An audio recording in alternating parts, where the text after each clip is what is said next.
গত 21শে জুলাই আমাদের অনাকাঙ্ক্ষিত একটি মর্মান্তিক বিমান দুর্ঘটনা ঘটেছে, যেটার জন্য অনেক কোমলমতি শিশু, বিমানের পাইলট, স্কুলের শিক্ষিকা, পরিচারিকা এবং আমাদের অনেক অভিভাবক, বেশ কিছু অভিভাবক শাহাদত বরণ করেছেন। আমরা দোয়া করি যে তারা শহীদের মর্যাদা পান মহান আল্লাহ তাআলা, এবং অনেকে মৃত্যুর সাথে পাঞ্জা লড়ছেন। এখনো হসপিটালে অনেক কোমলমতি শিশু আছে।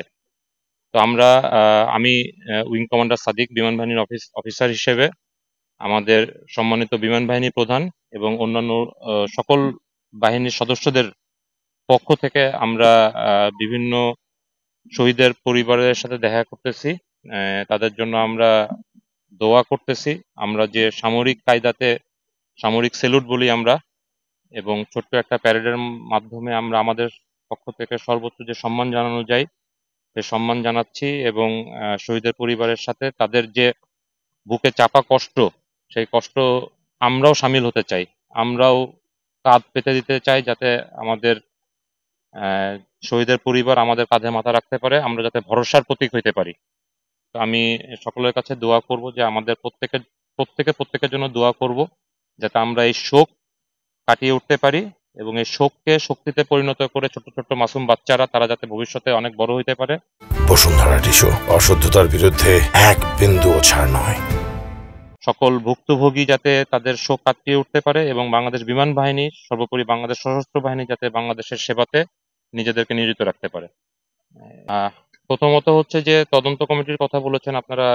ইট ইজ ট্রু দ্যাট আমাদের সর্বোচ্চ পর্যায়ের অনেক ঊর্ধ্বতন কর্মকর্তার দ্বারা খুবই ইনডেপথ ইনভেস্টিগেশন, অথবা আমরা যেটা বলি ইয়ারকাপ ইনভেস্টিগেশন, সেটা চলতেছে, এবং এটা কিছু সময় সাপেক্ষ ব্যাপার। এবং আপনারা যে ক্ষয়ক্ষতি হয়েছে সেটা দেখেও আপনি বুঝতে পারবেন যে এটার প্রকৃত সত্যটা সামনে আসতে বেশ কিছুদিন সময় লাগবে। ইনশাল্লাহ এটা সামনে আসার পরে আমরা সবাই জানতে পারবো যে তদন্ত কমিটির যে প্রতিবেদন, এটা হয়তো বা 1-2 দিনের মধ্যে এটা হবে না, এটা টাইম লাগবে।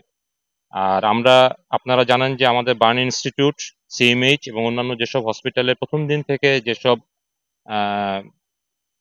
ভিকটিম তারা যারা ছিলেন, কেউ শাহাদত বরণ করেছেন, কেউ মৃত্যুর সাথে পাঞ্জা লড়ছে, এবং কেউ সুস্থ হয়ে বাসায় ফিরে এসেছে। আপনারা জানবেন যে বাংলাদেশ বিমান বাহিনীর ডক্টর এবং আমাদের যে নার্সিং ক্যাপাবিলিটি আছে সেটার মাধ্যমে আমাদের প্রত্যেকটা হসপিটালে আমাদের নিজস্ব প্রতিনিধি আছে।